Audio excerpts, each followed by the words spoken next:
Hello, what's up mga langga? Welcome back sa aking channel. So for today's video ay gagawa lang tayo ng update tungkol sa pag-verify ng ating LTO records gamit ang ating mobile phone. Napansin ko kasi na madaming nagtatanong or nag-comment sa previous video natin kung gumagana pa rin ba itong 2600 or bakit daw hindi nagre-reply. So for today is sabay-sabay nating alamin para isahang sagot na lang din sa mga tanong ninyo. So, i-text lang natin ulit LTO vehicle space yung plate number natin. And then send natin sa 2600. Then medyo mag-intay lang muna tayo ng reply.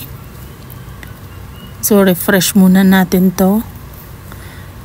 And sa muli, maraming salamat sa lahat ng mga sumuporta and patuloy na sumusuporta sa ating channel. So, sa mga bago, huwag kalimutang mag-subscribe and share na din yung video na to.